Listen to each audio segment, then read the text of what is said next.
So here I'm showing correct posture, feet flat on the floor, crown of the head suspended from the ceiling. So it should be relaxed here. I've collapsed, so we want to try and avoid this. Here I'm leaning too far forwards, so we want the spine vertical. Here my feet are too far back, so we want here feet are too far forwards, so we want the feet flat on the floor. Legs about hip width, shoulder width apart, just so you're in a nice stable position. All right, first of all, we're going to flex and pull back the toes, point the feet. So either leg, make sure the lower leg doesn't move, so the movement just takes place from the ankle. Again, you can do any number of repetitions here. I'm just going through a few. Ankle circles, so nice big circles, one direction, then the other. And I just highlighted there that I don't want the lower leg moving. So when we're doing ankle circles, the shin or the lower leg stays stationary. Otherwise, we're moving the knee and not really moving the ankle. So moving on up the body. Now I'm going to pull the knee in just to get a nice stretch there, and then extend the leg forwards.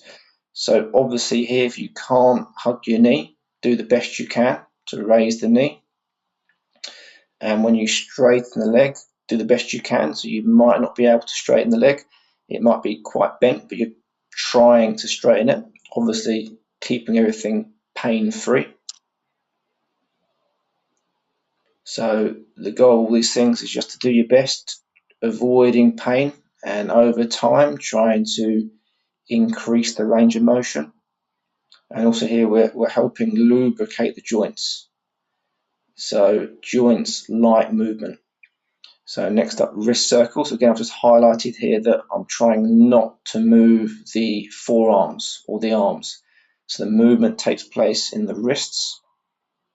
So we want these to be nice and smooth, both directions. Again, the number of repetitions you do is entirely up to you. If you have parts of the body that feel more stiff, obviously you can do more repetitions. Opening, close the hands. So I'm really trying to really open my fingers up, push the palms forwards, and then making nice fists. And again, my arms aren't moving here, just the movement takes place in the hands. And just be mindful of keeping your posture throughout, because your posture will have a tendency to collapse. Right, and now onto the main section. This is our gigong section.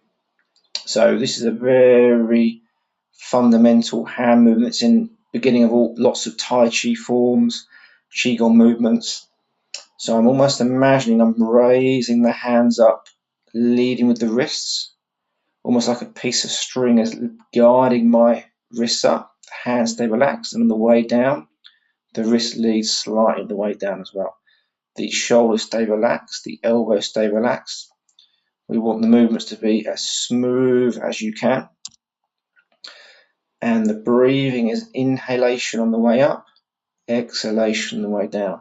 So you want to do the movement at the speed you can control your breath. So if you're breathing very slowly, the arms can move slowly.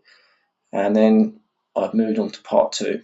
So the first bit is the same, but now my arms come out to the side,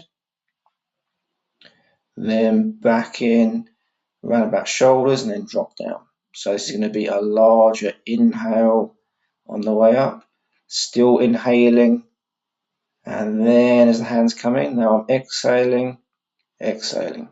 So now we're increasing the breath. So inhale, inhale, let the chest open here slightly, and then exhale. Again, keeping the shoulders relaxed.